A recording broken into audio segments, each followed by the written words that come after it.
चलो दोस्तों, CF final की आपकी सितंबर 2025 की आरटीपी आ गई है। Let's solve that particular RTP में जो एमसीक्यू क्वेश्चंस है वो रिपीटेटिव नेचर के और डायरेक्ट टाइप के हैं। तो अपन सीधे आते हैं डिस्क्रिप्टिव पर। डिस्क्रिप्टिव में शुरू किया कुछ क्वेश्चंस एक्स्ट्राऑर्डिनरी है, मस्त है, एकदम झक्कास, मजा आ जाएगा आपको। तो अपन पहले फोकस उन्हीं क्वेश्चंस के ऊपर करेंगे जो थोड़े से अपने आप में नए टाइप के। क्वेश्चन नंबर 1 में एक आध चीज इंपॉर्टेंट है, बाकी कुछ खास नहीं है। A limited own subsidiary B limited. It disposes 60% of its interest in subsidiary 360 million and loses control of the subsidiary. तो सबसे पहली बात, यहाँ पे ए की सब्सिडरी है बी जिसमें 100% स्टेक है और 60% स्टेक माइनस किया है तो 40% यानी एसोसिएट बची। तो ये मेरी सब्सिडरी थी और अब एसोसिएट हो गई। It will deconsolidate the subsidiary and account for remaining 40% investment in equity method accounting. तो ये क्या होगा, ये फेयर वैल्यू पर आ जाएगा। At the disposal date fair value of retained investment is 240 million, तो इसकी 240 मिलियन की वैल्यू हो जाएगी। Carrying value of identifiable net asset of subsidy is 440 million excluding goodwill, तो ये डी रिकॉग्नाइज हो जाएगा। 60 मिलियन की goodwill recorded relating to previously acquired interest in subsidiary है, ये डी आर कैपिटल वाला यानी डी रिकॉग्नाइज हो जाएगा। A Limited tested the subsidiary's goodwill and long-lived asset prior to disposal and there was no impairment. नहीं भी बताते तो हम ऐसे ही मान लेते हैं, impairment नहीं है तो कुछ नहीं करना। There is 4 million credit in available for sale reserve. ये नाम का रिजर्व बैंक्स में होता है, बट यहाँ पे इन्होंने दिया है इसको OCIR मानने का है। क्यों? बस ऐसा माना है। और 10 million credit in revaluation reserve, तो रिवैल्यूएशन रिजर्व तो हमें मालूम है ये OCINR होता है। तो इतने का रिजर्व जो हमारा बैलेंस है, जब सब्सिडी डी रिकॉग्नाइज होती है तो उसके एसोसिएटेड जो अपने रिजर्व्स होते हैं ओसीआई में वो भी रिक्लासिफाई या ट्रांसफर हो जाते हैं, तो ये करना पड़ेगा। आगे बोला गया है tax consequences have to be ignored, pass journal entry for sale of 60% stake on disposal date. लो भाई अभी पास कर देते हैं। जो क्वेश्चन क्वेश्चन, चलो जर्नल एंट्री बुझे लिए, अभी मिलेगी जर्नल एंट्री आपको। कैसे पास करेंगे जर्नल एंट्री? पैसा कितना मिला है हमें उसे डेबिट कर दो। Investment in B limited associate है अब हमारी, उसे फेयर वैल्यू पर डेबिट कर दो।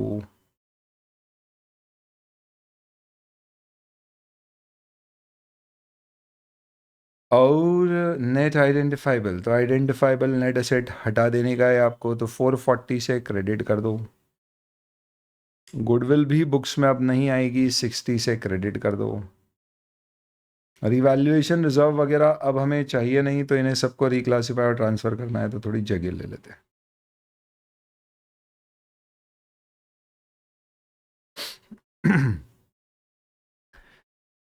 तो अवेलेबल फॉर सेल रिजर्व है, तो अपन बोल देंगे available for sale reserve, debit कर देंगे 4 मिलियन। अपन ये मान रहे हैं कि ये हमारे शेयर ही है जो हमारे रिजर्व्स में पड़ा हुआ है, तो उतना ट्रांसफर हो रहा है।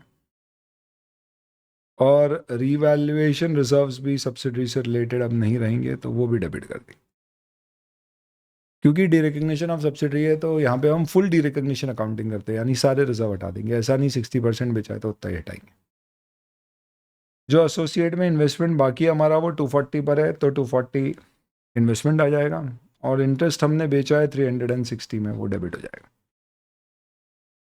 अब इम्पैक्ट क्या होगा? एनसीआई है नहीं क्योंकि 100% आपकी सब्सिडरी थी, तो गेन ऑन डिस्पोजल जो पीआरएल में जाएगा वो कितना होगा? देखो एक लॉजिक से निकालना है तो आप ऐसे निकाल लो कि हमने जो बेचा वो 360 है, जो नहीं बिका वो 240 है, तो टोटल कंसिडरेशन 600 है। 600 के बदले में देखा जाए तो उसकी एसेट्स कितने की है? 500, 440 आइडेंटिफाइबल, 60 की गुडविल, तो 100 का प्रॉफिट है। लेकिन ये 100 की बजाय हम प्रॉफिट 104 कर देंगे। कैसे 104? 4 का रिक्लासिफिकेशन है AFS2 पीआरएल में, तो हम ये कह देंगे कि 360 प्लस 240 माइनस 400 माइनस 100 पर इस पूरे में +4। तो सर वैल्यूएशन रिजर्व भी है ना, वो पीआरएल में नहीं जाएगा, तो वो रिटेन्ड अर्निंग में जाएगा क्योंकि वो नॉन रिक्लासिफाइबल है। ये आपकी जर्नल एंट्री होगी। 40% रिटेन्ड इन्वेस्टमेंट में आपका गेन कितना हुआ है? अब ये गेन हमसे किस एंगल से पूछ रहे हैं, क्यों पूछ रहे हैं? शायद सेपरेट फाइनेंशियल स्टेटमेंट के पॉइंट ऑफ व्यू से बोल रहे हैं। तो भाई आपने 60% डिस्पोज किया इंटरेस्ट 360 मिलियन में, तो हमें देखना पड़ेगा कि हमारी उसकी बुक्स में क्या कॉस्ट आ रही थी, और उसके बेसिस पे हम निकाल सकते हैं। या तो ये तरीका हो सकता है, हम बोल सकते हैं कि भैया नेट आइडेंटिफाइबल एसेट उसकी 500 थी, 40% 200 होता है, उसकी वैल्यू 240 है, तो 40 का गेन है। वो दूसरा लॉजिक हो सकता है, तो 40 के लॉजिक से आप दे सकते हैं। ये क्वेश्चन में सिर्फ एक ही चीज़ इंपॉर्टेंट थी कि आप ये समझ लेना, जो इंपॉर्टेंट है या ध्यान रखने वाला है उसको मैं हाईलाइट कर देता हूँ। अवेलेबल फॉर सेल रिजर्व को अपन ने क्या माना है? OCI। चलिए दोस्तों, तो अब अगले क्वेश्चन पे आते हैं जो बहुत ही मस्त है, एकदम मक्खन, मजा आ जाएगा। अगला क्वेश्चन क्या है? हेडिंग 105 दी हुई है, पर ये है नहीं 1051, 10103 है ये।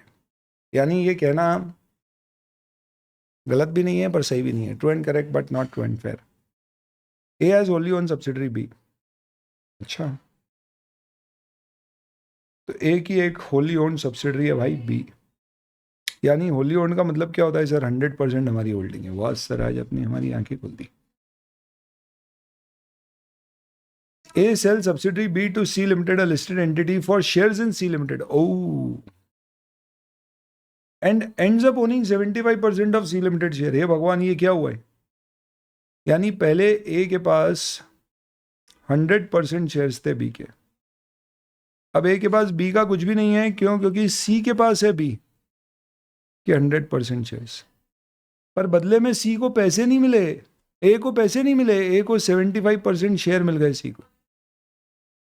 तो आप बताइए इसका नेट रिजल्ट क्या है? इसका मतलब यहां पे दो चीजें हुई है बेटा। एक, there is basically a reduction of stake of A in B by only 25%। क्योंकि पहले A had 100% of B and now 75% effective holding in B है। तो बताइए अपने को, सब्सिडी की सब्सिडी, मेरी सब्सिडी, तो B 10 रुपये कमाएगा तो 10 के 10 पूरे C को जाएंगे और उसमें से 7.5 A के पास जाएंगे, तो मेरी इफेक्टिव होल्डिंग परसेंट 75% है। और इफेक्टिव होल्डिंग परसेंटेज अगर आपकी 75% है तो इसका मतलब क्या हुआ? A still has control over B. Thus, the reduction of 25% stake is a transaction with equity participant. ये समझना आपको बहुत जरूरी है। और ट्रांजैक्शन विद इक्विटी पार्टिसिपेंट की अकाउंटिंग कैसे होती है बेटा? तो सर इसकी अकाउंटिंग में हम क्या करते हैं, क्योंकि हमने स्टेक कम किया है तो हमें जो कंसिडरेशन मिला है वो डेबिट होता है और बदले में NCI क्रेडिट होती है, जितने से NCI बढ़ी है। और जो भी बैलेंसिंग फिगर होता है वो इक्विटी में एडजस्ट हो जाता है। और वो इक्विटी डेबिट भी हो सकती है और क्रेडिट भी हो सकती है, डिपेंडिंग किया जा रहा है। तो आप बताओ मुझे कि आपने ये जो स्टेक बेचा है किसमें, कम किया है B में, उसके बदले में आपको क्या मिला है? सर इन्वेस्टमेंट इन C। तो यहाँ पे PC मेरा क्या कहलाएगा? इन्वेस्टमेंट इन C लिमिटेड। एक्चुअल में मुझे बदले में यही मिला है।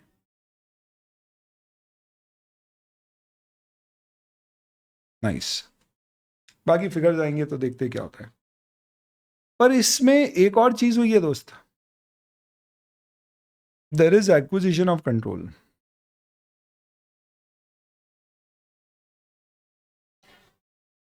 Bye A of C। तो जब ये एक्विजिशन ऑफ कंट्रोल हुआ है तो इसके ऊपर कौन सी अकाउंटिंग लगेगी? ऑब्वियसली बात है सर, कंट्रोल का एक्विजिशन हुआ है तो ये इंड AS 103 में कवर होएगा, क्योंकि अब C is subsidiary of A। तो ऐसे केस में अकाउंटिंग कैसे होती है? तो हम identifiable net assets of C लेकर आएंगे। कितने पर? फेयर वैल्यू पे। क्योंकि 100% एक्वायर नहीं किया है तो NCI भी आएगी फेयर वैल्यू या PSNA पे। ये किसकी NCI है? C की।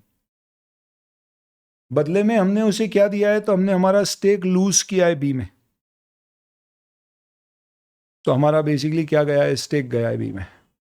उसको हमने बदले में स्टेक दिया है, तो आर स्टेक और इन्वेस्टमेंट इन बी लिमिटेड, ये हमारा लॉस है, या ये हमारा यूँ कह लो पीसी है, पीसी। और बैलेंसिंग फिगर क्या हो जाना चाहिए, गुडविल या बीपीजी बार्गेन परचेज गेन, देखते क्या आएगा। बीएफ मतलब बैलेंसिंग फिगर, लड़कियां कुछ और ना समझे। ये 2 एंट्री होगी जिससे ये ट्रांजैक्शन होना चाहिए एग्जीक्यूट, अनलेस एंड अनटिल आगे कुछ और कहा गया है, पर आप ये समझो कि इसमें ये 2 चीज़ें हुई है। आगे बहुत सारी कहानी दी गई है। Net asset of B limited prior to disposal are 10 lakh, fair value 13 lakh, goodwill capitalise not impaired 6 lakh. तो जब ए ने बी को खरीदा था तो 6 लाख की उसकी गुडविल दिखा रखी थी, 10 लाख की उसकी एसेट्स है। कैरिंग वैल्यू ए लिमिटेड की बुक्स में 15 लाख है, ये सेपरेट फाइनेंशियल स्टेटमेंट में पीसी आ रहा होगा। तो इसका मतलब जब बी को खरीदा तो पीसी 15 लाख दिया, गुडविल 6 लाख है, यानी आइडेंटिफाइबल नेट एसेट 9 लाख रही होगी। कब? When A acquired B. हालांकि अपने को इससे क्या मतलब है, देखते हैं। At the date A acquired B limited, B's profit and loss reserve was 4 lakh और उसके बाद 1 लाख का पोस्ट एक्विजिशन प्रॉफिट हुआ है, सही है। इसीलिए आज 10 लाख हो गई नेट एसेट, जो पहले 9 लाख थी। इन्होंने पोजीशन दे रखी है, कंसोलिडेशन ए बी सब दे रखा है कि 6 लाख की गुडविल है, 15 लाख का हमारा इन्वेस्टमेंट था जो कि कंसोलिडेटेड में नहीं आएगा, उसके बदले में उसकी सामने वाले की हम नेट एसेट्स लेकर आ गए, वो कितने की है, तो आज 10 लाख की हो गई है, जिसमें 1 लाख का पोस्ट एक्विजिशन प्रॉफिट है, 9 लाख उसकी नेट एसेट रही होगी बिफोर दैट। तो हम उसके प्री एक्विजिशन रिजर्व्स और कैपिटल तो लाते नहीं, बट प्रॉफिट में अपना शेयर जरूर ऐड कर लेंगे, तो 9.5 मिलियन की जगह 9.6 मिलियन हो जाएगा कंसोलिडेटेड में। कैपिटल तो सिर्फ पेरेंट की आती है, वो आ गई, और ये हो गया। हमें इससे कोई मतलब है क्या, पता नहीं, पूरा क्वेश्चन पढ़ेंगे तो, पर मैं पढ़ते जा रहा हूँ, समझाते जा रहा हूँ। आपको तो लग रहा है तो आप रिवाइंड करके भी देख सकते हो, सुविधा है आपके पास। Net asset of C limited. अब एक चीज बताओ, क्या बी का मेरा कंट्रोल खत्म हुआ है क्या नहीं, तो बी की एसेट्स क्या कंसोलिडेटेड फाइनेंशियल स्टेटमेंट ऑफ ए से हटेगी क्या नहीं, क्योंकि आज भी वो मेरी सब्सिडी है, पहले भी है। तो आप देख लो, मुझे एंट्री में सिर्फ इन्वेस्टमेंट इन सी, इक्विटी और एनसीआई ये दिखाने का, और कुछ नहीं करने का। I don't have to do anything. Equity मेरा बैलेंसिंग फिगर है, एनसीआई जो बड़ी वो दिखाना है, जो 25% स्टेक मैंने कम किया वो। आगे देखिए, net asset of C prior to acquisition of B worth 3,80,000, fair value 5 lakh. तो मैं बकायदा उसकी नेट एसेट को कितने पे लेके आऊंगा भाई, फेयर वैल्यू पे लेके आऊँ। क्यों? क्योंकि मैंने सी खरीदी है, तो ये तो 5 लाख पे आएगा, ये तय। C limited then issued shares of 17,50,000, जो fair value of consideration given for acquisition of 100% of B है, जिसमें 6 लाख नॉमिनल वैल्यू और 1150 प्रीमियम। तो सी की बैलेंस शीट में ये सिक्योरिटी प्रीमियम दिख रहा है, और ये 8 लाख दिख रहा है, ये 6 लाख बढ़ गया, पहले 2 लाख रहा होगा। ठीक है, बैलेंस शीट तीनों कंपनी की आफ्टर इशू आपको दी हुई है, इस तरह की बैलेंस शीट है। तो ये 17,50,000 रुपए का जो इन्वेस्टमेंट आ रहा है, ये किस में आ रहा है, बी में। ये शेयर्स हमने किसको दिए, ए को, तो ए की बुक्स में ये जो इन्वेस्टमेंट है, ये किस में है, सी में। तो ए के पास सी के 17,50,000 के शेयर है, उसके बदले में सी को बी के सारे शेयर मिल गए, जिसकी कीमत सी ने अपने सेपरेट फाइनेंशियल स्टेटमेंट में 1750 मानी है। यानी एसएफएस में सी ने एंट्री क्या करी होगी, सोचो, पॉज करो, सांस लो। सी ने एंट्री करी है investment in B to share capital to premium 17,50,000, 6 lakh का कैपिटल, 1150 की प्रीमियम। ए की बुक्स में सेपरेट फाइनेंशियल स्टेटमेंट में क्या एंट्री हुई होगी, इन्वेस्टमेंट इन सी लिमिटेड, क्योंकि सी के शेयर्स मिल गए 75%, जिसकी वर्थ है 17,50,000, उसने इतने की इशू की। तो मेरे इन्वेस्टमेंट इन बी लिमिटेड चले गए 15 लाख के, और 2.5 लाख का मैंने प्रॉफिट बुक किया होगा सेपरेट फाइनेंशियल स्टेटमेंट। तो यहाँ पे एंट्री है, देखो, ये 2.5 लाख से बढ़ के आया होगा, 9750 है और ये 9500 है, तो 9.5 मिलियन से 9.75 मिलियन हो गया। ये कैसे 2.5 बढ़ गया, इसकी जर्नल एंट्री एसएफएस ऑफ ए, सिर्फ आपके समझ के लिए बता रहा हूँ क्या हुई होगी। मेरे पास आया investment in C, fair value 1750, to मेरा चले गया इन्वेस्टमेंट इन बी, जो बुक्स में आ रहा था अभी 1500 पे, सेपरेट फाइनेंशियल स्टेटमेंट में, तो बचा हुआ मेरा प्रॉफिट हो गया। जो लोग पूरा समझना चाहते हैं उनके लिए काम कर। खैर, पेरेंट ए का इंटरेस्ट है बी में, जिसकी कॉस्ट 15 लाख है, और इन इफेक्ट उसे स्वैप कर लिया इंटरेस्ट इन सी। इतनी देर से यही तो बात कर रहे हैं। सेपरेट फाइनेंशियल स्टेटमेंट में ए ने अपना इन्वेस्टमेंट इन सी 17,50,000 पे वैल्यू किया है, जो ऊपर देख लिया आपने। Non controlling interest is determined with reference to proportionate share of acquired C limited net identifiable asset, यानी पीएसएनए पर है। तो भाई देखो यहाँ पे एनसीआई बहुत सिंपल आ जाएगी आपकी, कितनी 5 लाख का एनसीआई कितनी है, 25% है, सी में 1,25,000, क्योंकि साफ साफ बोला है ये पीएसएनए पे मेजर करना है, फेयर वैल्यू पे नहीं करना। तो ये भी हो गया एक, आपसे पूछा गया है, अपन तो ऐसे ही सॉल्व भी करते जा रहे हैं। कंप्यूट गेन और loss on effective disposal in B limited. तो भाई इफेक्टिव डिस्पोजल जो है वो 100% नहीं है, सिर्फ 75% है, सॉरी 25% है भी। तो आपको 25% का गेन लॉस निकालना है। तो 25% का गेन लॉस कितना आएगा,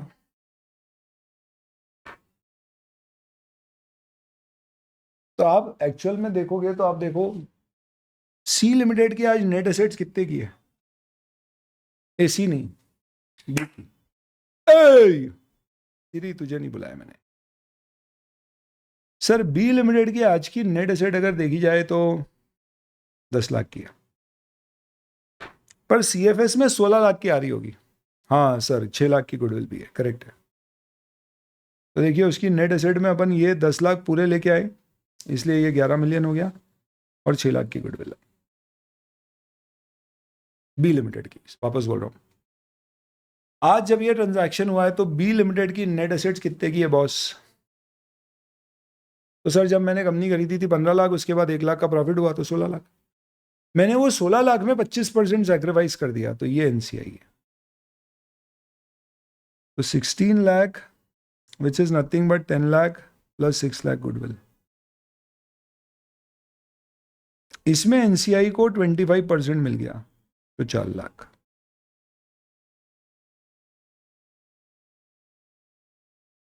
इसके बदले मुझे क्या मिला है, सी का इन्वेस्टमेंट। अब इन्वेस्टमेंट इन सी ऐसे मिला है 17,50,000 का, ये सबसे ट्रिकी पार्ट है, इसकी वर्थ इतनी है। पर मुझे क्योंकि पूरे का गेन लॉस बुक नहीं करना है, अगर मैं पूरा 17,50 बुक कर रहा हूं ना, तो फिर मुझे बी की सारी एसेट हटाना पड़ेगी, यानी 16 लाख की। पर वो 16 लाख में 75% मेरे पास आएगी। तो आप देखो, आपने 16 लाख की एसेट देखी, 17,50 का फेयर वैल्यू ऑफ सी मिलाए ना, तो 1.5 लाख का आपका गेन है। तो आपको सिर्फ इफेक्टिव होल्डिंग परसेंटेज का गेन बुक करना है, यानी 25%, तो 1.5 लाख का 25% बुक करने का, इसे 30,500 का गेन है, क्योंकि ये ट्रांजैक्शन विद इक्विटी पार्टिसिपेंट है, ये इक्विटी में जाएगा। 17,50 का 25% कितना होता है, 4,37,500, ये सेट हो गया आपका। और आपको ये मानना है कि ये जो आपने क्या किया है, इन्वेस्टमेंट बुक किया है, सी लिमिटेड के आपको शेयर आ गए, यही इन्वेस्टमेंट इन सी लिमिटेड आपको हटा देने का है। क्यों, क्योंकि सी लिमिटेड अब आपकी सब्सिडरी है। तो सी आपकी सब्सिडरी है, तो कंसोलिडेटेड फाइनेंशियल स्टेटमेंट में इन्वेस्टमेंट इन सी नहीं आएगा, उसकी एसेट आएगी, तो वो इन्वेस्टमेंट इन सी लिमिटेड 4,37,500 में हटा दूंगा,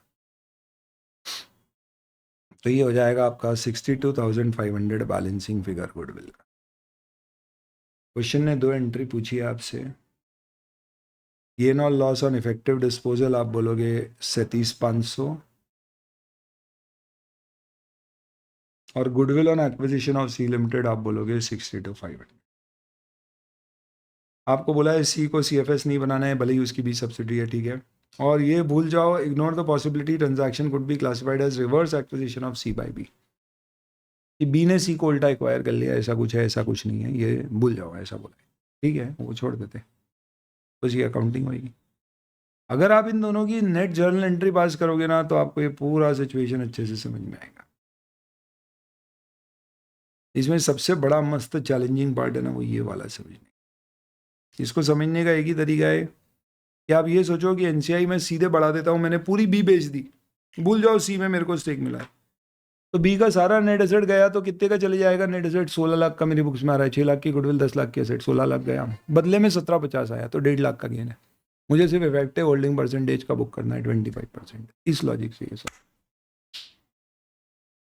है ना, खतरनाक, शानदार, जानदार, मजेदार, आनंद आ गया है, वाह। ओके चलिए, ये क्वेश्चन रिपीट क्वेश्चन है बबुआ, रिपीट वाले छोड़ दो, ये वाला भी रिपीट है, ये तो बहुत ही नॉन वेजिटेरियन क्वेश्चन है, स्लॉटर हुआ है इनमें, ई को हटा दो, ई अच्छा क्वेश्चन है, ई पर आ जाओ। Beta Limited investee has issued 2,000 equity shares which are outstanding at reporting date.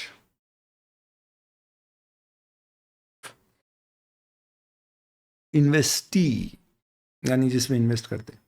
On this date, Beta issues 1,000 option to its employees.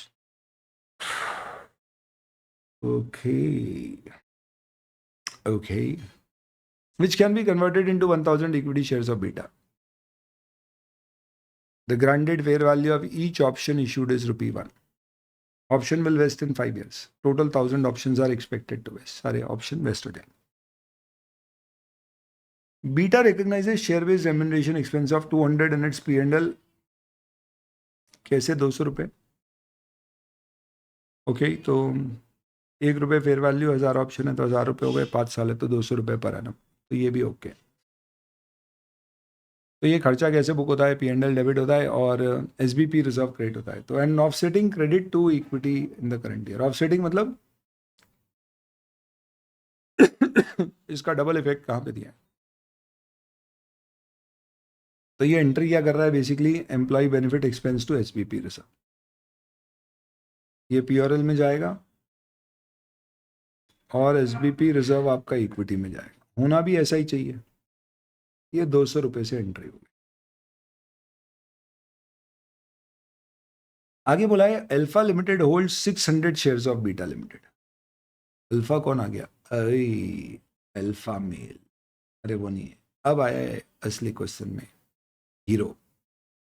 Question का ये हीरो है बेटा। सर क्या पहले आखिरी लाइन नहीं पढ़ लेना चाहिए? पढ़ लो, आपको ऐसा लग रहा है तो। आपको पूछा है journal entry in the books of beta limited और अल्फा लिमिटेड करनी, दोनों की बुक्स में करते हैं। ये हीरो है क्योंकि ये इन्वेस्टर है। ओके, तो अभी तक कहानी अपन किसकी बात कर रहे थे? इन्वेस्टी की। बीटा को मैं बेटा बुलाना पसंद करूंगा। अल्फा लिमिटेड के पास 600 शेयर्स है बीटा के आउट ऑफ 2000 शेयर्स, यानी 30%। इसका मतलब इनका रिश्ता है एसोसिएट वाला। ओह, और जब ये इक्विटी शेयर्स एम्प्लॉय को जो दिए हैं वो वेस्ट हो जाएंगे, तो टोटल नंबर ऑफ शेयर्स वहाँ पे 2 की बजाय 3000 हो जाएंगे, और वो एम्प्लॉय को मिलेंगे, अल्फा को नहीं मिलेंगे, तो उसके शेयर्स अभी भी 600 के तब भी 600 ही रहेंगे। ओह, तो 600 आउट ऑफ 3000 यानी कि 20% स्टेक हो जाएगा, जो कि अभी 30% है। तो वो एसोसिएट मेरी फिर भी एसोसिएट रहेगी। कहीं ये तो नहीं है क्वेश्चन? देखते। Alpha has significant influence over beta, तो एसोसिएट है। It recognizes its share of remuneration expense in P&L as a part of income from the equity accounted investees. तो वो अपना शेयर ऑफ रेम्यूनरेशन नहीं, शेयर ऑफ रेम्यूनरेशन एक्सपेंस, ये पूरा word एक साथ सलंग पढ़ नहीं रहे। तो अल्फा अपना खर्चे का पोर्शन जो है वो बुक कर रही है। तो देखो, एसोसिएट में कोई भी एक्सपेंस या लॉस आएगा तो उसका ऑब्वियसली इफेक्ट कहाँ पर आएगा? पेरेंट में। तो पेरेंट उसकी अकाउंटिंग क्या करेगा? तो समझो सब्सिडरी में कोई एक्सपेंस बुक हुआ है, एसोसिएट में 100 रुपये का खर्चा बुक हुआ है, तो एंट्री क्या हुई होगी? P&L debit to cash. उससे खर्चा बुक हो गया, तो हम इधर हमारी बुक्स में क्या एंट्री करेंगे? कौन? इन्वेस्टर। लॉस है 100 रुपये का, इन्वेस्टमेंट क्रेडिट और लॉस डेबिट, हमारे यहाँ पे ये एंट्री होना चाहिए। अब यहाँ पे एक स्पेशल प्रॉब्लम है, वो क्या? ये जो एंट्री हो रही है ना, इस एंट्री से देखो आप क्या हो रहा है। नेट असेट कम नहीं हो रहे। ये एक बहुत ही स्पेशल केस है। As there is no effect on asset plus liability, sorry, asset minus liability और शेयर कैपिटल प्लस इक्विटी। क्यों? Share capital plus reserves and surplus. क्यों? ये सबसे ट्रिकी काम है इस पूरे क्वेश्चन का, क्योंकि share based payment reserve equity settle plan share base में क्या होता है, इसका इफेक्ट क्या होता है? एक रिजर्व कम होता है, कौन सा? Retained earning. तो दूसरा रिजर्व बढ़ जाता है, कौन सा? SBP reserve. तो हो ये रहा है कि आपको क्वेश्चन में यहां पे लिखा है इन्होंने कि अल्फा अपना share of remuneration expense P&L में बुक कर रहा है,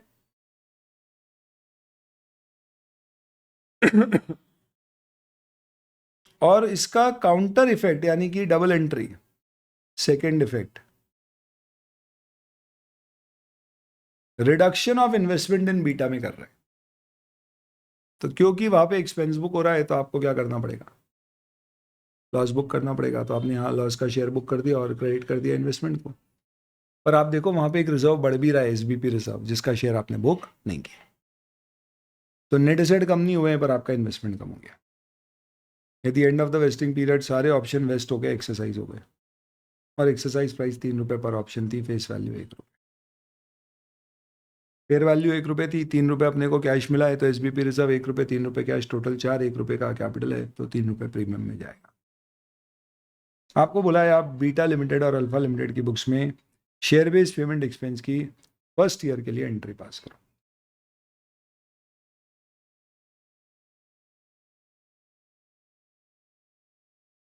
तो एंट्री क्या करूंगा मैं,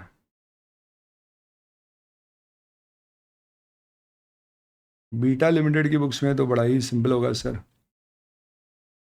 बीटा अपनी बुक्स में क्या एंट्री पास करेगा, एम्प्लॉय बेनिफिट एक्सपेंस प्योरल डेबिट टू एसबीपी रिजर्व, जो इक्विटी है 200 रुपये। अल्फा क्या कर रहा है,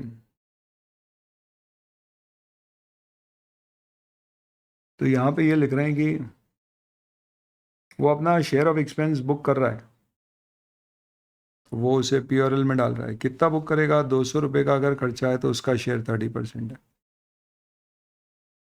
और इससे वो क्या कम कर रहा है, इन्वेस्टमेंट इन एसोसिएट।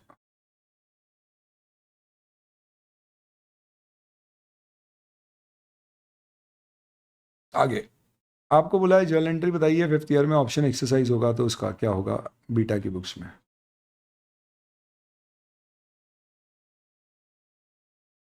तो हमें 1000 शेयर पे 3 रुपये के हिसाब से 3000 रुपये बीटा को मिलेंगे। और उसके पास अभी तक एसबीपी रिजर्व इकट्ठा हो गया होगा 200 रुपये करके 5 साल में 1000। शेयर कैपिटल 1000 से बढ़ेगी, 1 रुपये नॉमिनल वैल्यू है। और सिक्योरिटी प्रीमियम में 3000 चले जाएंगे। तो ये अपने इसके भी मार्क्स मिल गए। अल्फा लिमिटेड की बुक्स में compute the loss on dilution of shares in beta limited.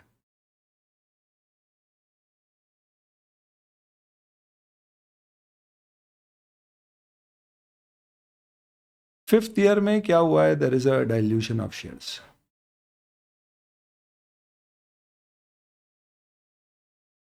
Reduction of stake हो गया हमारा। पहले हमारे पास कितने थे sir, 600 out of 2000 shares to. अब हमारे पास कितने हैं शेयर्स, अभी भी 600 ही है सर, पर टोटल शेयर 3000 हो गए, यानी 30% से 20%। बट 20% पे भी सिग्निफिकेंट इन्फ्लुएंस स्टिल एग्जिस्ट, तो अभी भी वो मेरी एसोसिएट है। तो इसका मतलब यहां पर हुआ क्या है, there is a decline in percentage of share holding in associate. अब मुझे बताओ आप सबसे पहले सोच के कि अगर आपका एसोसिएट में शेयर होल्डिंग परसेंटेज डिक्लाइन होता है पर अभी भी एसोसिएट है तो क्या फुल डी रिकॉग्निशन होता है, नहीं, पार्शियल डी रिकॉग्निशन अकाउंटिंग होती है। पार्शियल डी रिकॉग्निशन अकाउंटिंग क्या कहती है, ये कहती है सर कि जितना आपने स्टेक बेच दिया है आप अपना इन्वेस्टमेंट उतने से कम कर दो और बदले में आपको जो पैसे मिले हैं वो डेबिट कर दो, डिफरेंस प्रॉफिट और लॉस बुक कर दो। तो यहां पर दिक्कत यह है कि आपका स्टेक जो आपने बेचा है उतने से आप क्या करोगे, इन्वेस्टमेंट इन बीटा लिमिटेड का। पर दिक्कत यह है कि बदले में आपको कुछ मिला ही नहीं है। आपके पास अभी भी शेयर्स ही है जो पहले भी थे। बैलेंसिंग फिगर गेन और लॉस है। अब ये अमाउंट कैसे आएगा ये सोचने की बात है और ये सबसे इंटरेस्टिंग होता है। मैं अब 20% स्टेक को डेबिट करूंगा और मेरा 30% स्टेक जो बुक्स में आ रहा है उसे क्रेडिट कर दूंगा। मेरे 20% स्टेक की क्या कीमत है, आपको मैं 20% स्टेक की कीमत समझाऊं तो कुछ ऐसे समझा सकता हूं। क्वेश्चन ने बोला है कि बीटा की नेट एसेट 11,000 है बिफोर शेयर्स आर इशूड। इसका मतलब क्या है? देखो, मैं 11,000 रुपये शेयर इशू होने से पहले इसकी नेटवर्थ है, नेट एसेट है, पर शेयर इशू होने पे 3,000 रुपये की कैश कंपनी को मिली है क्योंकि एक्सरसाइज प्राइस है। तो 14,000 का 20% यानी 2,800 रुपये अब इसके शेयर्स की कीमत है। पर ऑलरेडी मेरी बुक्स में जो मेरे पास 30% इन्वेस्टमेंट था वो कितने पे आ रहा था? तो सर अगर उसकी 11,000 रुपये की नेट एसेट्स है और हमारा उस पर 30% स्टेक था तो 3,300 रुपये। लेकिन मैं हर साल 200 रुपये का 30% यानी 60 रुपये का खर्चा बुक कर रहा था, और ऐसा 5 सालों से कर रहा हूं। तो इसका मतलब क्या हुआ कि मैं ऑलरेडी 300 रुपये अपने इन्वेस्टमेंट से रिड्यूस कर चुका हूं। तो आज आइडियली मेरी नेट एसेट्स अगर बोली गई है, और ये मैं मानता हूं इंक्लूडिंग गुडविल है, क्योंकि भाई मेरे पास क्या है, पूरे पीरियड की इन्फॉर्मेशन नहीं दी है कि मैंने खरीदा कितने में था। आप बताओ कहीं दिया है क्या? आपने 2,000 इक्विटी शेयर उसके आउटस्टैंडिंग है, उसमें से 600 आपके पास है, तो आपने कितने में खरीदे थे?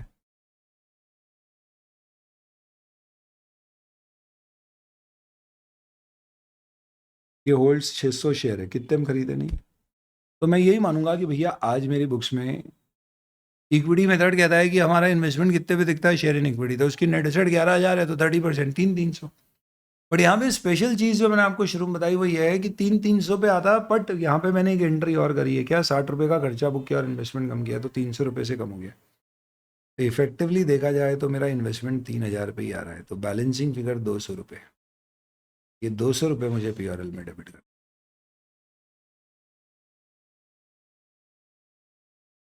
Loss on reduction of stake in associate. Sir ये PRL में जाएगा या इक्विटी में? तो ये ट्रांजैक्शन विद इक्विटी पार्टिसिपेंट नहीं है, ये सब्सिडरी नहीं है, ये एसोसिएट है। एसोसिएट में अगर आप पार्शियल सेल करते हो तो गेन लॉस होता है, तो कहाँ जाता है PRL? तो ये बैलेंसिंग फिगर PRL में जाएगा। इसलिए मैंने बताया था दोस्तों, ये शानदार क्वेश्चन है, ठीक है। हालांकि ऑब्वियसली बात है, ये देख के थोड़ा सा आपको अजीब लगेगा, तो आप इसमें ऐसा भी कर सकते हो कि इन्वेस्टमेंट डेबिट हो रहा है, इन्वेस्टमेंट क्रेडिट हो रहा है, इससे अच्छा आप सिंपल एंट्री कर दो PRL डेबिट 200 इन्वेस्टमेंट इन बीटा।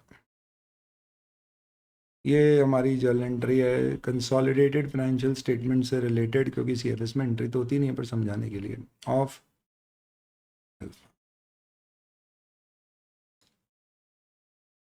तो दोस्तों इसे एक इम्पॉर्टेंट क्वेश्चन मार्क करना है अपने को RTP का, और साथ ही साथ में हमें इसे भी एक इम्पॉर्टेंट क्वेश्चन, ये सबसे स्पेशल क्वेश्चन है RTP, बेस्ट। यही नहीं है, और भी बढ़िया बढ़िया क्वेश्चन है हमारे पास, जैसे कि फाइनेंशियल इंस्ट्रूमेंट का। ये पहला क्वेश्चन है दोस्तों जिसमें फाइनेंशियल इंस्ट्रूमेंट में फाइनेंशियल लाइबिलिटी है विद एम्बेडेड डेरिवेटिव। एक आपका क्वेश्चन है मॉड्यूल में जिसमें क्या दिया हुआ है कि प्रीपेमेंट फीचर है हमारे पास, जिसके कारण से हम जल्दी अगर पे करते तो हमारे पास ऑप्शन है कि हम लोन को जल्दी पे कर सकते हैं। मार्केट में रेट ऑफ इंटरेस्ट अगर कम पे मिल रहा है तो यहाँ पे करके फ्री हो जाओ, उसके लिए हम प्रीमियम दे रहे हैं, तो क्या उसे एम्बेडेड डेरिवेटिव माना जाएगा? तो उसका नियम ये होता है कि प्रीपेमेंट फीचर के कारण अगर आपके कैश फ्लो सब्सटैंशियली चेंज हो रहे, जो मैनेजमेंट का डिसीजन है सब्सटैंशियल क्या है, तो माना जाएगा कि ये अपने आप में एक एम्बेडेड डेरिवेटिव है, यानी ये दो कॉन्ट्रैक्ट एक साथ हुए हैं, एक लोन लेने का और एक डेरिवेटिव करने का, मर्ज करके। तो आप दोनों को स्प्लिट करके अकाउंटिंग करोगे, लोन को नॉर्मल अमोर्टाइज कॉस्ट मेथड पे और डेरिवेटिव को FVTPL पे, ये उससे रिलेटेड है। ZX issues fix rate loan of 5 lakh and incurs issue cost of 20,000। तो ये हमारे लिए बोरिंग है, जिसका इनिशियल रिकॉग्निशन हो जाएगा 4,80,000 रुपये, क्योंकि 5 लाख रुपए रेज किए, 20,000 की इनिशियल डायरेक्ट कॉस्ट लग गई, तो 480 की कैरिंग अमाउंट हो गई। सही है। 8% पर एनम ब्याज है, तो ये कूपन रेट है जो किस पे लगेगा, 5 लाख पे, पर इफेक्टिव इंटरेस्ट रेट ज़्यादा आएगा क्योंकि इनिशियल डायरेक्ट कॉस्ट है। Repayable at par at the end of 10 year under contract. ZX can call the loan anytime after year 4 by paying a fixed premium of 30,000. अच्छा, तो यहां पर क्या है, मेरे पास प्री पेमेंट ऑप्शन है लोन में, और ये ऑप्शन एक्सरसाइज करने के लिए 30,000 रुपये प्रीमियम जब ऑप्शन एक्सरसाइज करूंगा तब पे करना पड़ेगा। ये कब पे करना है? जब लोन ड्यू डेट से पहले पे ऑफ करना चाह रहा हूं। अगर ड्यू डेट तक मैं चलाऊंगा तो ये देने की जरूरत नहीं है। इसकी फेयर वैल्यू इंसेप्शन पे 10,000 दी हुई है, तो ये कब रेलेवेंट होगी? अगर हम split accounting of embedded derivative कर रहे हैं। What is split accounting? Upon class में डिस्कस करते हैं। एम्बेडेड डेरिवेटिव दो तरह के होते हैं, एक फॉरेक्स वाला और एक फाइनेंशियल लाइबिलिटी के साथ डेरिवेटिव। फाइनेंशियल लाइबिलिटी के साथ डेरिवेटिव में मॉड्यूल में जो क्वेश्चन है वो अधूरा क्वेश्चन है, जो सिर्फ बताता है एम्बेडेड डेरिवेटिव समझाने के लिए, बट अपन उसको पूरा आगे लेके सॉल्व करते हैं कि अगर ये एम्बेडेड डेरिवेटिव होता तो अकाउंटिंग कैसी होती है। और ये देखो, ये आरटीपी में उसका एक क्वेश्चन आ गया। तो रेगुलर बैच में जो अपन कॉन्सेप्चुअली पूरा कवर कर लेते हैं उसका थोड़ा फायदा मिल जाएगा अपने को। बाकी कोई बात नहीं है, आपने वो याद भी नहीं आ रहा है तो भी आप यहाँ सुनोगे तो आ जाएगा। इफेक्टिव इंटरेस्ट रेट आपको 8.30213% दिया, 2-4 डेसिमल और दे देते। आपको बुलाए कैसे embedded, how is embedded issuer only call feature accounted for by ZX। Issuer only call feature क्या है? क्यों कंफ्यूज कर रहे हैं भाई? हमने लोन रेट यहाँ बोल रहे हैं, हमने बॉन्ड इशू किए हैं, यानी हमारे लिए ये एक लोन है, और हमने इसमें क्या किया है कि एम्बेड किया है ऑप्शन कि 30,000 ज़्यादा देके जल्दी पे कर पाएंगे। यानी मैंने डिवेंचर इशू किया, उनको बोला कि भैया मैं 8% ब्याज दूंगा और मैं चाहूँ तो 30,000 रुपये देके कभी भी इमीडिएटली प्रीपे कर सकता हूँ। इन्वेस्टर मान गए, उन्होंने इन्वेस्ट कर दिया, तो मेरे पास ऑप्शन है 30,000 रुपये देके मैं प्रीपे कर सकता हूँ। अब ये कह रहे हैं कि इसकी डे 1 पर फेयर वैल्यू 10,000 रुपये। इसका मतलब क्या हुआ कि अगर आप ये ऑप्शन नहीं रखते ना तो आपको 10,000 रुपये ज़्यादा मिल जाती, शायद अभी कम मिले, क्योंकि सामने वाला क्या बोल रहा है, अरे यार ये जल्दी पे हो गया तो मुझे ब्याज कम मिलेगा। सीधी सी बात है, लोन लेने वाला कब जल्दी पे करेगा? जब मार्केट में रेट ऑफ इंटरेस्ट और गिर गया। तो इन्वेस्टर का नुकसान हो गया। क्यों? क्योंकि उसको फिक्स रेट के मजे ही नहीं मिले। क्यों? क्योंकि उसको पैसे बीच में ही मिलना बंद हो जाएंगे, क्योंकि आपके पास ऑप्शन है कभी भी कैंसिल कर दो। भाई बैंक बोल दे कि आज मैं 8% पे FD दे रही हूँ और मेरी जब इच्छा होगी तब मैं उस FD को क्या करूँगा, क्लोज कर दूंगी। हम बोलेंगे ऐसी बैंक में FD नहीं करना, तो बैंक क्या बोलेगी, अरे सुनो सुनो सुनो, मैं तुम्हें ब्याज नॉर्मल से ज़्यादा दूंगी। या वो क्या बोलेगी कि अच्छा मैं अगर हल्दी क्लोज करूंगी तो तुमको इतने रुपये ज़्यादा दूंगी। तब जाके लोग इंटरेस्ट दिखाएंगे। तो यहाँ बैंक को आप ZX जैसा समझो कि ZX फिक्स डिपॉजिट यानी डिपॉजिट ले रही है लोगों से और बोल रही है जब चाहे तब रीपे कर दूंगी, पर 30,000 रुपये ज़्यादा दूंगी। कौन? अरे ZX। और आज भी ZX अगर देखा जाए तो इंसेप्शन पे भी 10,000 रुपये उसकी फेयर वैल्यू है। किसकी? ये जो ऑप्शन आपने रखा है उसकी। यानी कि अगर आज आप ये ऑप्शन नहीं रखते ना तो आप लोग आपको 5 लाख की जगह 5,10,000 देते थे। 10,000 कम इसलिए दे रहे क्योंकि उनको इसका डर आज ही लग रहा है ऐसे। तो ये पूछ रहे हैं इनिशियली कैसे रिकॉर्ड करेंगे। अब क्या होता है एम्बेडेड डेरिवेटिव में, अगर आप ये कहते हो कि जो डेरिवेटिव एम्बेड किया है वो नेचुरली एम्बेडेड है, उससे कैश फ्लो सिग्निफिकेंटली चेंज नहीं हुए, तो उस पर्टिकुलर सिचुएशन में आप इसे नॉर्मल लोन की तरह अकाउंट फॉर कर लो, इफेक्टिव इंटरेस्ट रेट वगैरह निकाल के, और डेरिवेटिव को भूल जाओ, साइड रखो। वो प्रीपेमेंट ऑप्शन वगैरह अगर पे किया तो उस समय गेन लॉस बुक कर देंगे। पर अगर ऐसा नहीं है, सब्सटैंशियली कैश फ्लो चेंज हो रहे हैं, तो स्प्लिट अकाउंटिंग होती है। अगर स्प्लिट अकाउंटिंग करना है तो कैसी होगी इस पर्टिकुलर केस में?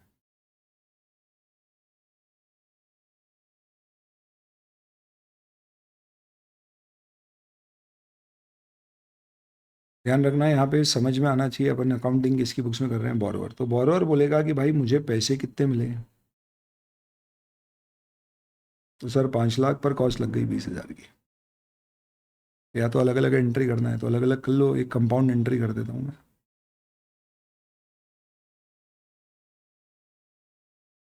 4,80,000 रुपये मुझे मिले हैं भाई, बोरोवर बोल रहे हैं।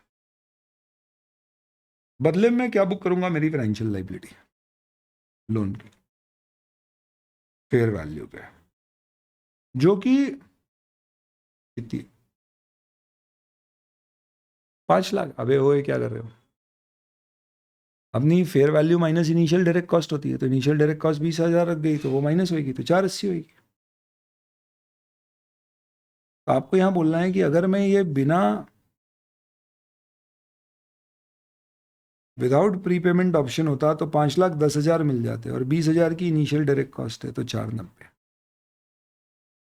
और ये जो 10,000 रुपये मुझे कम मिले हैं, ये क्योंकि मैंने इसके बदले में एक ऑप्शन रखा है। ऑप्शन में जो भी आप प्रीमियम पे करते हो वो आपका असेट होता है। तो ये आपका फाइनेंशियल एसेट होगा, डेरिवेटिव फाइनेंशियल इंस्ट्रूमेंट का एम्बेडेड डेरिवेटिव का ये ऑप्शन, प्रीपेमेंट ऑप्शन।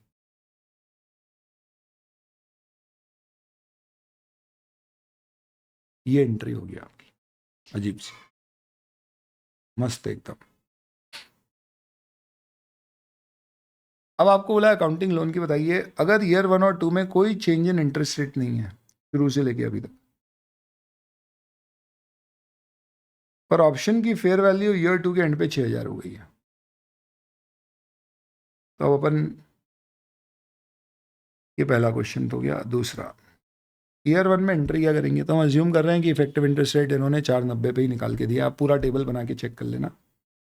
तो इंटरेस्ट एक्सपेंस अपन 4,90,000 पे वो बहुत सारे डेसिमल के साथ बुक करेंगे, 8.3021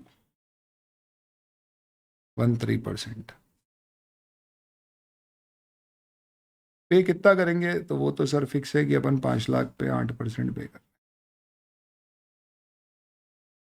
तो जो बचा हुआ अमाउंट है वो कहाँ चले जाएगा, फाइनेंशियल लाइबिलिटी में। 490 into 8.30213, 40680,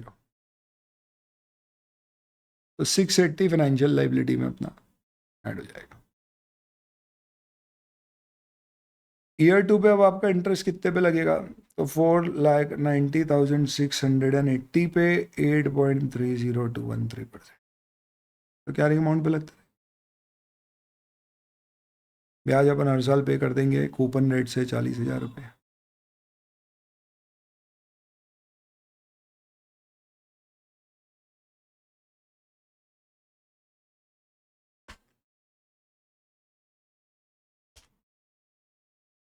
eight point three zero two one 3%, 40737,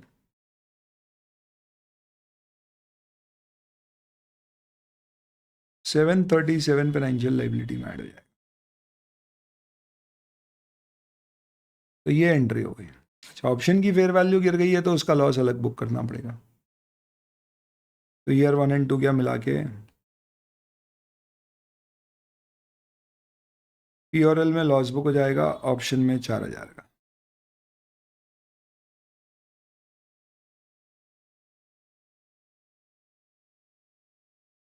derivative financial instrument, financial asset, prepayment option वाला, या फाइनेंशियल एसेट डीएफआई उल्टा ऐसे लिख दो आप।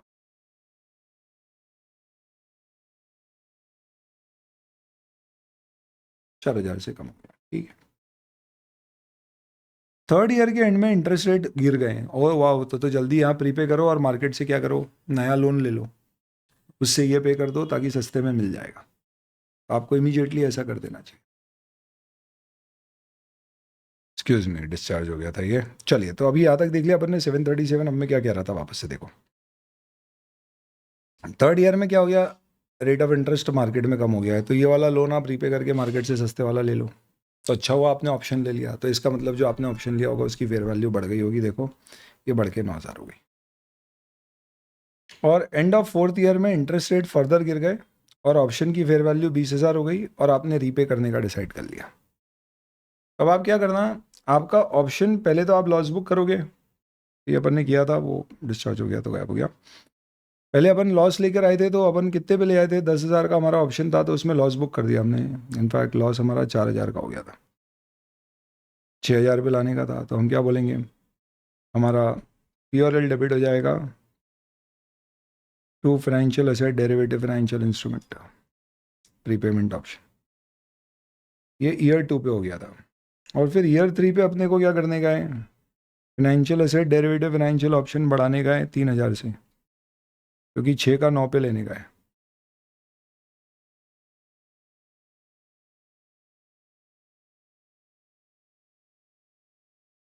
अब इधर आपका जो लोन है ना, वो लोन पे आपको वो एंट्री करते रहना पड़ेगी, वो आप करते रहना। इसको अपन आंसर से देख लेते हैं, लोन में क्या हो रहा है, कितने की वैल्यू आ रही है लोन की बढ़ के, या यहाँ निकालना है तो यहाँ निकाल लो, वो एंट्री अपने को एक्स्ट्रा करनी पड़ेगी और कुछ नहीं है। तो अभी हमारा लोन कितने पे आ रहा है, 4,90,680 प्लस 737,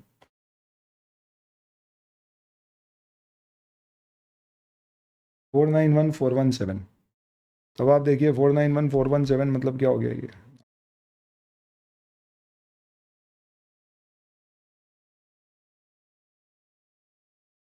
कौन सा क्वेश्चन कर रही है, ये रहा, ये आ रही है अपनी वैल्यू 491417। अगले साल फिर ये लगेगा तो ये 493080 पे आ जाएगा ईयर 4 के एंड पे। तो पहले तो आप क्या करो, ईयर 4 पे आपका financial asset derivative financial instrument 20,000 का फेयर वैल्यू हो गया है, तो 11,000 का गेन बुक करने का है।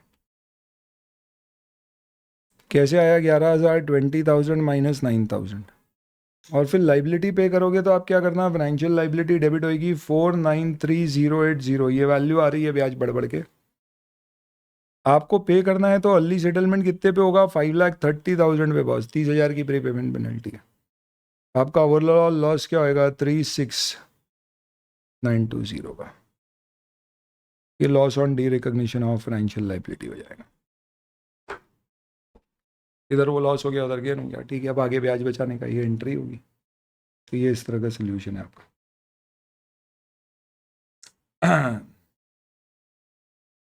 अब इसमें एक चीज़ आपकी और हो जाएगी, ये जो फाइनेंशियल एसेट है अब आपको खत्म कर देने का है, क्योंकि आपने यूज़ कर लिया है। तो ये कितने पे आ रहा है, 20,000, तो इसे राइट ऑफ करना पड़ेगा।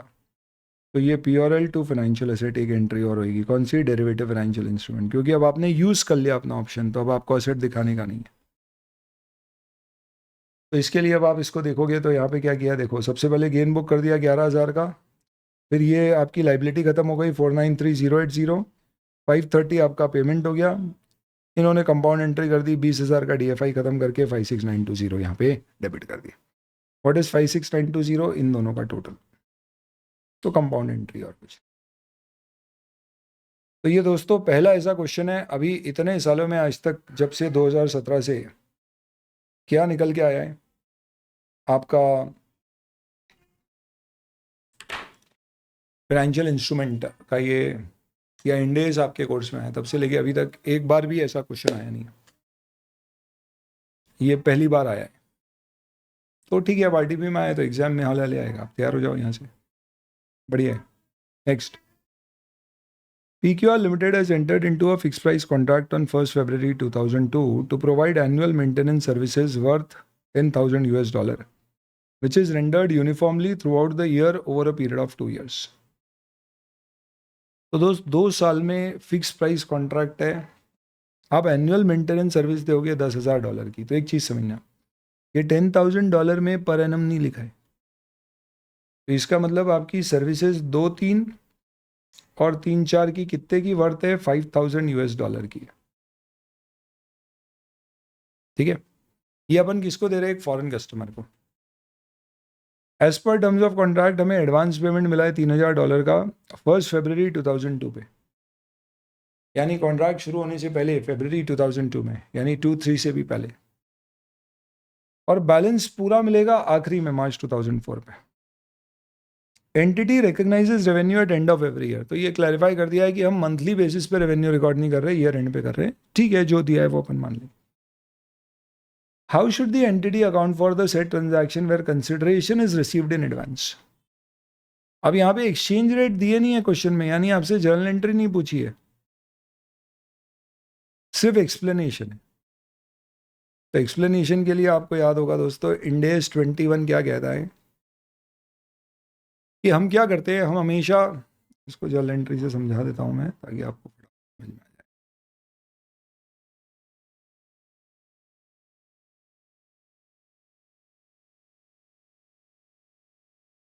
जब आपको 1 फरवरी को एडवांस मिला तो आप एंट्री करोगे bank account debit to advance.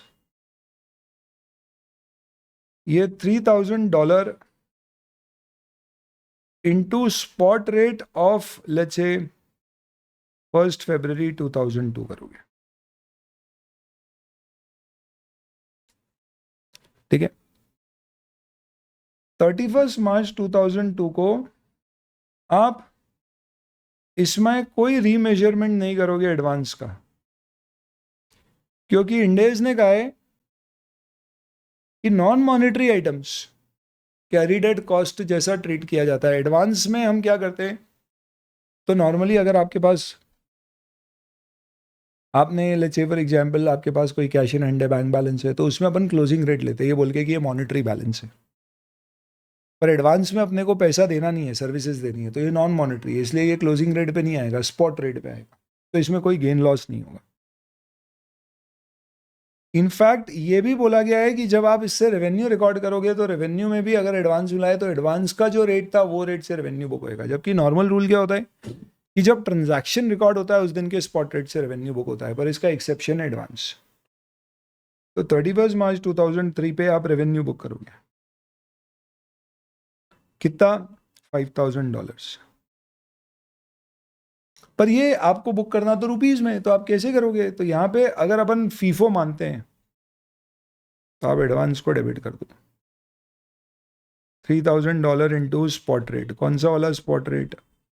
वही वाला पुराने वाला, कोई गेन लॉस नहीं। ये $5,000 में फिर आपको स्प्लिट करना पड़ेगा। $3,000 तो स्पॉट रेट से बुक होएगा 1 फरवरी 2002 का, बचा हुआ $2,000 बुक होएगा स्पॉट रेट 31 मार्च 2003 का, और इतने का ही आपका ट्रेड रिसीवेबल या यहाँ पे कॉन्ट्रैक्ट असेट जो भी बोलना है बुक हो जाएगा। $2,000 इस पे क्या आएगा, स्पॉट रेट 31 मार्च 2003।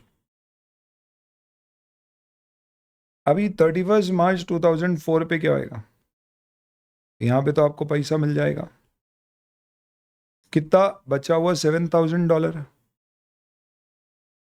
ये स्पॉट रेट होगा मार्च 4 का। आप ट्रेड रिसीवेबल हटा देने का, कौन सा, $2,000 जो पहले बुक किया था, किस स्पॉट रेट से, लास्ट ईयर के स्पॉट रेट से। एडवांस सब कुछ है नहीं, रेवेन्यू आप बुक करोगे $5,000 सेकेंड ईयर का आज के ट्रांजैक्शन रेट से, क्योंकि अपन ने एडवांस फीफो माना है तो इसमें कोई एडवांस नहीं है, और जो भी बैलेंसिंग फिगर होएगा वो ये टू डेबिट या credit foreign exchange gain loss हो जाएगा।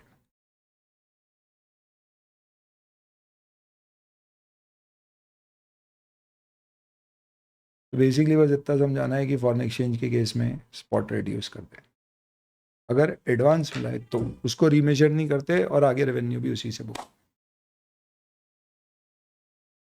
मस्त है, ये भी मस्त क्वेश्चन है, और this is also something which I say is important. ये भी फॉरेन करेंसी कैश फ्लो है, पर इसका कैश फ्लो स्टेटमेंट पे क्या इफेक्ट है, ये बड़ा फेवरेट है इंस्टीट्यूट का। ए लिमिटेड जिसकी फंक्शनल करेंसी इंडियन रुपीज़ यानी बुक्स रुपीज़ में बना रही है, उसका बैलेंस कैश और कैश इक्विवेलेंट का 2 लाख है, पर कोई ट्रेड रिसीवेबल और ट्रेड पेबल का बैलेंस 1 अप्रैल पे नहीं। 2002-3 में उसने एंटर किए हैं following foreign currency transaction.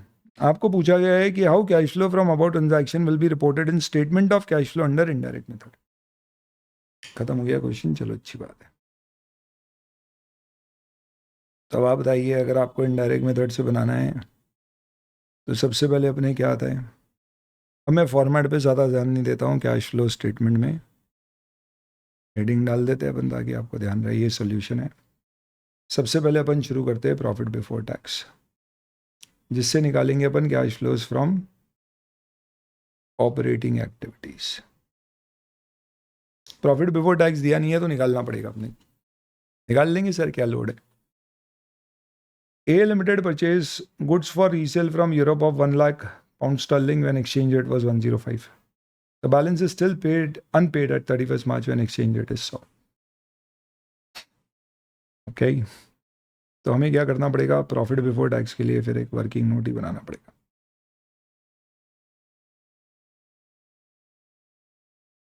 Statement of profit and loss,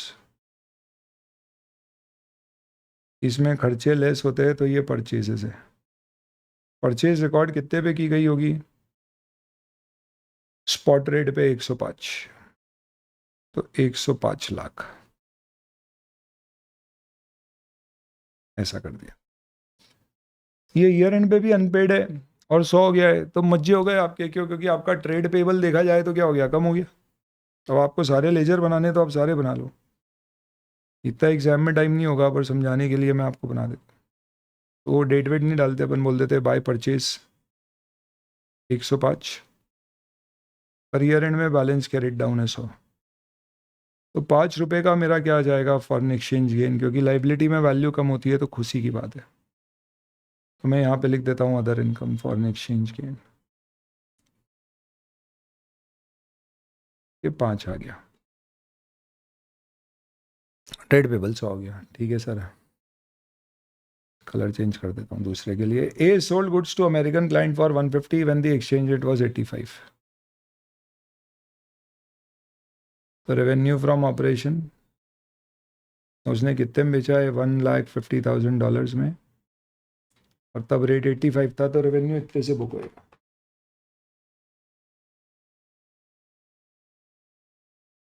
$127.50, और इतने से ट्रेड रिसीवेबल आ जाएगा। To sales revenue 127.50। This amount was settle जब एक्सचेंज रेट 87 था, तो पैसा आ गया है।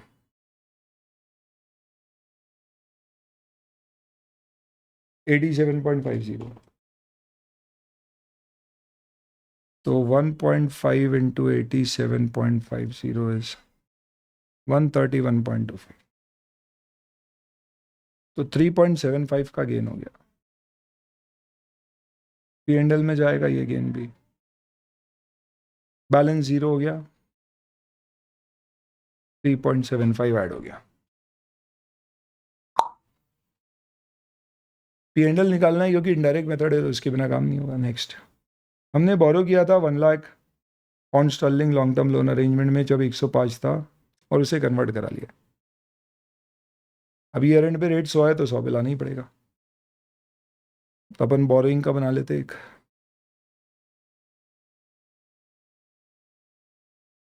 फाइनेंशियल लाइबिलिटी बाय बैंक, किसी को इमीडिएटली कन्वर्ट करा लिया था अपन ने 105 पे, टू बैलेंस कैरिड डाउन 100। यहाँ पे भी 5 का फॉरेन एक्सचेंज गेन हो गया।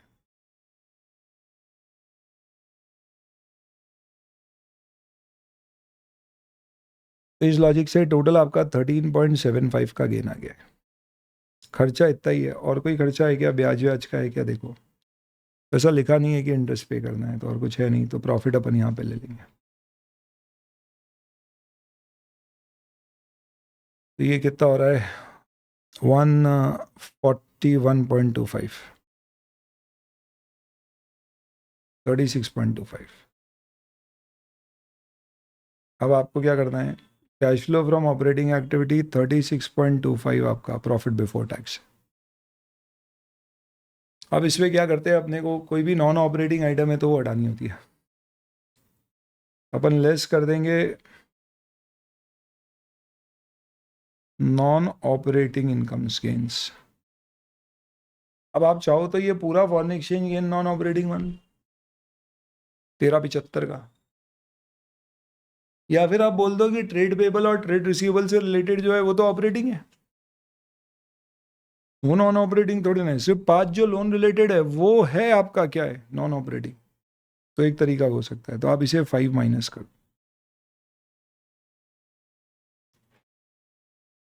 तो 31.25।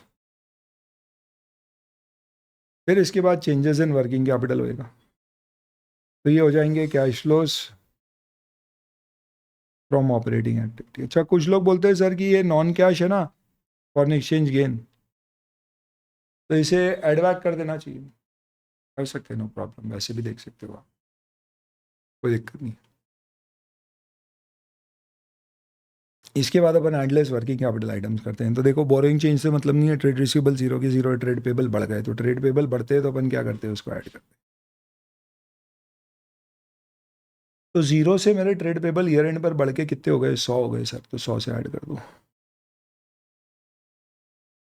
131.25 is my cash flows from operating activity. This is before working capital changes.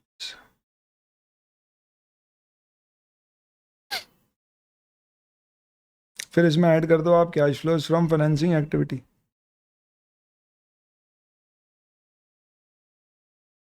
कितना पैसा आपके पास आया था फाइनेंसिंग एक्टिविटी से जो आपने इमीडिएटली कैश कर दिया था, 105, तो 105 आएगा। इन्वेस्टिंग कुछ है नहीं, तो 236.25 is your cash flows from all activities.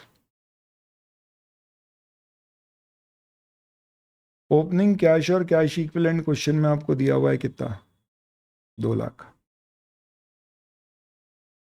तो क्लोजिंग हो जाएगा 238.25। विश्वास नहीं होता है तो एक काम करते हैं अपन, विश्वास करते हैं, कैश और बैंक बैलेंस का एक लेजर अकाउंट बना देते हैं।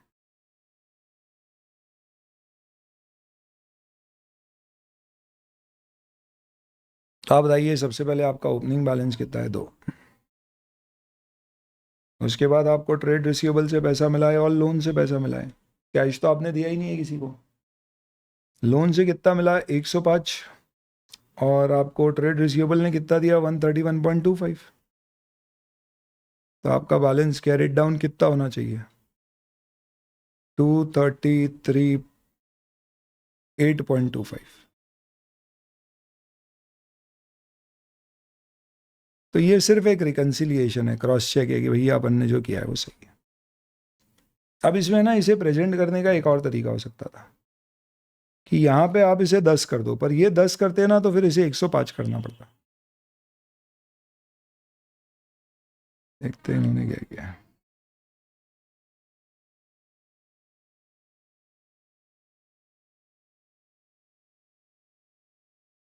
देखो, इन्होंने ट्रेड पेबल यहाँ पे 5 कर दिया और यहाँ 105 कर दिया, अपन ने वहीं पे 5 हटा के सीधे 100 कर दिया। ना प्रेजेंटेशन अपने आप में कोई दिक्कत नहीं है, बॉस परफेक्ट है।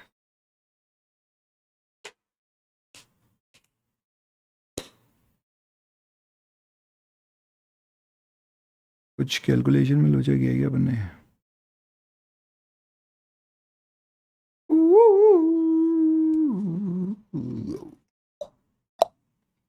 30, 50, 26, 75, बउस रुकने का।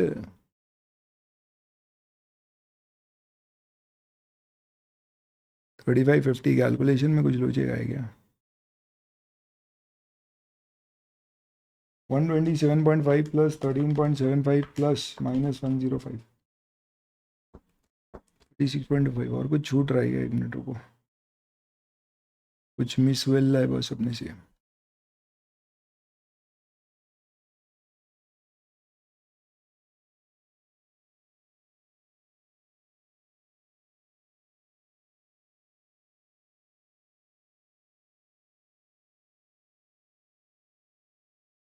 कैश और कैश इक्विवेलेंट 2 लाख है, 105 पे परचेज बुक हुई है तो 105 पे की है। 150.85, 12,750 अपन ने क्या लिया है, 12,750, और सेटल किया तब 87। ओ 87.5 कहाँ से आया, मिस्टेक से आया, भूल चूक लेनी देनी माफ करे बच्चों। 87.5 ने जाने कहाँ ले लिया मैंने, तो 75,000 का फर्क आ जाएगा। 130.5, तो फॉरेन एक्सचेंज गेन अकॉर्डिंगली कितना आ जाएगा, 127.5, 3। ओहो ओहो, पढ़ने में गड़बड़ हो गई वो, ठीक है, तो ये 13 हो जाएगा, 75 यहाँ से उड़ा दो।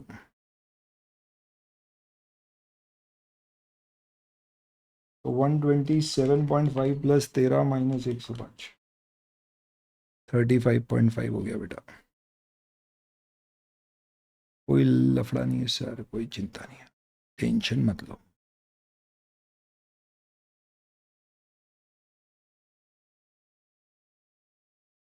Thirty five point five zero, 30.50, 130.50, 235.50, 237.50,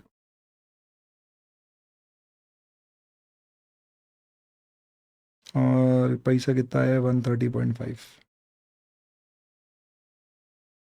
पूरी कंसिलिएशन हो गया। तो देखो आपने टेबल भी सब बनाया, फिर भी कंपनसेटिंग एरर हुई। 237.50, ये रिकनसाइल। अब वो डेसिमल ही गलत ले लिया अपन ने, 87.5 इसलिए हो गया, कोई नहीं, चलता है। Okay, nice question, good question, I like that, I like that, I like that. अगले पे आते हैं दोस्तों, लीजेस। चलो, wealth has entered into lease agreement with a lessor for a period of 5 year और एनुअल लीज रेंटल 8 लाख है। एक option है at the end of the set period की lease can be owned by lessee, तो lessee purchase कर सकते हैं। Other factors to be noted are discount 8% per annum है, इंटरेस्ट रेट 10% पर एनम है।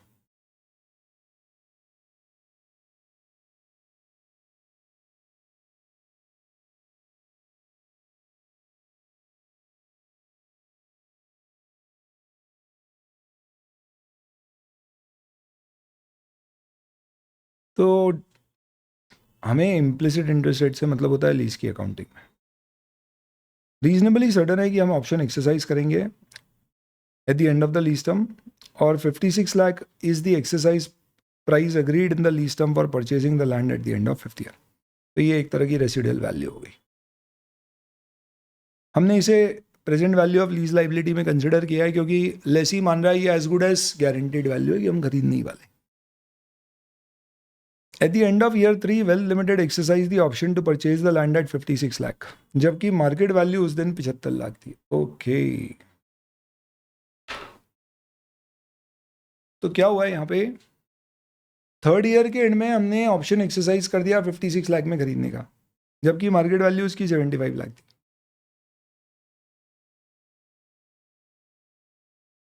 ओरिजिनल टर्म कितनी थी, 5 साल। ऑप्शन था कि आप क्या कर सकते हो, खरीद सकते हो। कब, 5 साल बाद। और हमने 3 साल बाद खरीद लिया। तो इसका मतलब क्या हुआ है, कुछ भी नहीं है, आप सिंपल समझना। This is like a remeasurement of lease. जब भी आप कोई पर्टिकुलर लीज को टेन्योर के पीरियड में जो सोचते हो उससे अलग करते हो तो रीमेजरमेंट होता है। और रीमेजरमेंट में अनलेस वो चेंज इन कोई इंडेक्स या रेट्स के कारण हो रहा है या स्कोप रिडक्शन है तो अलग ट्रीटमेंट है, अदरवाइज एक ही ट्रीटमेंट होता है कि लाइबिलिटी को पहले लीज लाइबिलिटी को फेयर वैल्यू पे लाते, और जो भी लीज लाइबिलिटी का कैरिंग अमाउंट और फेयर वैल्यू का डिफरेंस है वो राइट ऑफ यूज एसेट की कॉस्ट में एडजस्ट हो जाता है, खत्म। तो यहाँ पे क्या करना है, मार्केट वैल्यू मेरे लिए कोई मायने नहीं रखती है, ये कम होती तो मे भी इम्पेयरमेंट बुक करना पड़ता, ये ट्रिन है अपनी भाषा में। तो आपको lease liability right of use asset निकालना है तो कुछ मत करो, 3 साल तक लीज लाइबिलिटी कैलकुलेट करो। कैसे कैलकुलेट करोगे, तो सबसे पहले आप बोलोगे एनुअल लीज रेंटल 8 लाख है, उसको 10% से डिस्काउंट करो, प्रेजेंट वैल्यू निकाल लो और फिर 10% ब्याज लगाओ। 3 साल के अंदर में जो लीज लाइबिलिटी आ रही है उसका और 56 लाख का difference right of use asset में एडजस्ट कर। तो डायरेक्ट क्वेश्चन है तो मैं आपको यहीं से दिखा देता हूँ। देखो, तो 8 lakh rupees into 5 plus 56 lakh rupees आप ऐड करोगे क्योंकि आपको गारंटीड है, उसमें बोला हुआ है कि अपन ने माना है, तो ये शामिल हो गया। अब आप 6509,600 पे ब्याज लगाओगे 2 साल का और इसकी क्लोजिंग वैल्यू निकाल लोगे। तो आप लाइबिलिटी की वैल्यू थर्ड ईयर एंड की 3 साल की निकाल लो कितनी आ रही है। तो ये इन्होंने इस तरह से कैलकुलेट किया है लीज लाइबिलिटी, और आखिरी में इन्होंने बोला है कि भैया लीज लाइबिलिटी इतने की आ रही है, आप कैलकुलेट करना। वर्किंग नोट 1 में दी हुई है इन्होंने। देखो, इनिशियल वैल्यू 10% का ब्याज, लीज पेमेंट, ये बैलेंस। अब मुझे इस पे लेके आने का है क्या, तो मैं 56 लाख पे सेटल कर रहा हूँ, तो रीमेजरमेंट हो रहा है 56 लाख पर, तो ये जो आपका लाइबिलिटी कम हो रही है ये राइट ऑफ यूज एसेट से एडजस्ट हो जाएगा। बस ये एक जर्नल एंट्री है, बाकी सब कहानी है। तो ये आपका ये वाला क्वेश्चन हो जाता है। इसमें कैलकुलेशन ज़्यादा थे, कंसेप्ट कुछ था नहीं, इसलिए मैंने लिख के नहीं कराया आपको। और आखिरी आ जाते हैं, ये भी एक अच्छा क्वेश्चन है। Max Limited entered into share-based payment arrangement with its employee on following term. Each employee will receive 500 share if they remain employed for a period of 5 years. तो सर वेस्टिंग पीरियड 5 years है। No employee are expected to leave during the period. The granted fair value of award is 4,000. तो 4,000 is not per option, 4,000 है। If an employee leaves Max Limited after 5-year period but before share are listed, entity has option to purchase the share for fair value from the employee. मुझे एक बात बताओ, आप 5 साल काम करोगे फिर आप शेयर खरीद सकते हो। शेयर खरीद के आप क्या करोगे, बेचोगे। तो ये बोल रहे हैं कंपनी चाहे तो खरीद सकती है, यानी ऐसा नहीं है एम्प्लॉय बोलेगा तो कंपनी को खरीदना ही है। तो इसका मतलब there is no obligation on company to pay cash. Hence, this is not a cash settled plan जिसमें कंपनी को कैश पे करना पड़ रही है. It is an equity settled plan. Granddad Max Limited expects to list in the list, यानी कि listed होने की उम्मीद है इसे next 3 to 5 years. This is the first share-based payment plan. Max has no past practice or stated policy of buying back shares from employee when employee leaves. Neither Max expects that it will settle the shares in cash. तो ये prove करता है कि ये cash settle plan नहीं है, equity settled है. At the end of year 2, Max Limited no longer expects to list. And the employees are informed of this fact कि employees सुनो लिस्टिंग नहीं होने वाली. एम्प्लॉय दुखी हो गए, बोले यार अब शेयर खरीदेंगे तो बेचेंगे किसको. It announces to employee that if it is not listed after 5 years and employee leave, तो 5 साल बाद आप छोड़ के जाओगे, शेयर खरीद चुके हो आप, अब आप क्या करोगे उन शेयर्स का. तो max will repurchase the share, यानी हम खरीदेंगे आपसे, और फेयर वैल्यू ऑफ शेयर 6,000 रुपये हो गई है इस तारीख पे. तो जैसे ही आपने बोला विल रीपरचेज, यानी अब ये कैश सेटल्ड हो गया. तो अब एक तरह से ये क्वेश्चन क्या हो गया दोस्तों, ये क्वेश्चन एक तरह से हो गया है कि अब आपका प्लान इक्विटी सेटल्ड से कैश सेटल्ड हो गया. तो 20th नंबर क्वेश्चन में पहले आपका प्लान इक्विटी सेटल्ड था जिसमें आप एंट्री करते होगे employee benefit expense debit to SBP reserve. कितने से 4,000 का था, 5 साल की इसकी लाइफ थी, तो आपने 800 से 2 बार की होगी है, ईयर 1 और ईयर 2 में. लेकिन ईयर 2 के एंड में अब ये कैश सेटल्ड हो गया है. तो equity settled to cash settled जब होता है तो क्या होता है, आप ब्रह्मास देखना, उसमें अपन ने बोल रखा है equity settled to cash settled होता है प्लान, तो इसे बायबैक जैसा ट्रीट करते हैं. और बायबैक में क्या होता है, अगर वेस्टिंग पीरियड 0 हो गया, इमीडिएट सेटलमेंट है, तो बचा हुआ पूरा खर्चा बुक करते हैं. पर यहाँ पे ऐसा नहीं है, एम्प्लॉय को बचे हुए 5 तो करना ही पड़ेंगे, तो बचा हुआ खर्चा बुक नहीं करना है. बट आज की तारीख में अब हम क्या करेंगे, अब हम इक्विटी सेटल्ड प्लान को कन्वर्ट कर देंगे हमारी लाइबिलिटी में. तो एसबीपी रिजर्व डेबिट हो जाएगा, टोटल 1,600 का है वो. और अब आपके लिए स्टॉक अप्रिसिएशन राइट्स की लाइबिलिटी आ जाएगी, और ये फेयर वैल्यू पे रिकॉर्ड होती है. तो फेयर वैल्यू या जितना पैसा आपने देने का बोला है, तो देने का अलग से कुछ नहीं बोला है, तो फेयर वैल्यू पे. तो ये फेयर वैल्यू और सेटलमेंट प्राइस, तो सेटलमेंट प्राइस है नहीं तो फेयर वैल्यू. फेयर वैल्यू यहाँ पे क्या बोला है कि 6,000 रुपये थी, तो 6,000 रुपये पर अभी 2 साल ही हुए, तो 2,400 हो गया. अब बचा हुआ 800 रुपये कहाँ जाएगा, बहुत ध्यान से सुनना, ये पीआरएल में नहीं जाएगा, ये रिजर्व में जाएगा. क्योंकि बायबैक जैसी अकाउंटिंग है. बायबैक जैसी अकाउंटिंग में क्या होता है, इंडेस 102 याद होना चाहिए आपको, वहाँ पे साफ साफ लिखा हुआ है कि फेयर वैल्यू तक अगर आप स्कीम चेंज करके पैसा दे रहे हो तो वो रिजर्व से एडजस्ट होगा. आप फेयर वैल्यू के भी ऊपर पैसे दे रहे हो तो एक्सेस पैसा कैश में जाएगा. At the end of year 3 fair value of the liability has increase to 9,000. तो ईयर 3 में अब आपको और खर्चा बुक करना पड़ेगा. फेयर वैल्यू लाइबिलिटी की बढ़ गई है, तो employee benefit expense to stock appreciation right liability, या जो भी आपको नाम देना है, कितना 9,000 हो गई है. अभी तक खर्चा कितना बुक हो जाना चाहिए था, 3/5. तो ये कितना हो जाएगा आपका 1,800, 5,400, और अभी तक आप बुक कर चुके हो 2,400, तो 3,000 का खर्चा आपको अभी और बुक करना है. तो क्वेश्चन पूछा है अकाउंटिंग 1 to 3 ईयर्स की, ये वाली अकाउंटिंग होगी. What will be the treatment of the award if at the end of year 2 Max does not inform employee that it will repurchase the shares after 5-year period and listing of shares is still achievable? तो हम बोलेंगे फिर उस case में no change, और हमारी वही entry चलती रहेगी, employee benefit expense debit to SBP reserve, कितने से, 800 रुपये से. कब, ईयर 3, 4, 5 सब में. फिर 6th ईयर के एंड में मैक्स ने अभी तक लिस्टिंग नहीं कराई है, 2 एम्प्लॉय छोड़ गए, और मैक्स ने अपनी सेटलमेंट चॉइस डिसाइड की है, और उसने शेयर को फेयर वैल्यू पे खरीदा है. तो फेयर वैल्यू दी नहीं है उस समय, क्या है, तो आपने जो भी एक्स्ट्रा पैसे दिए वो आप रिजर्व से एडजस्ट कर दो, बायबैक की अकाउंटिंग हो जाएगी. तो हम बोलेंगे हाँ बायबैक अकाउंटिंग अप्लाइज, बस इतना लिख के छोड़ देना, क्योंकि अपने पास फेयर वैल्यू नहीं है. दी होती तो डिफरेंस रिजर्व से एडजस्ट करते, पीआरएल में नहीं डालते, बायबैक फेयर वैल्यू से ऊपर होता है तो ही पैरेलल में जाता है। ये आरटीपी कंप्लीट होती है, मस्त आरटीपी है दोस्तों, मजा आ गया। Thank you.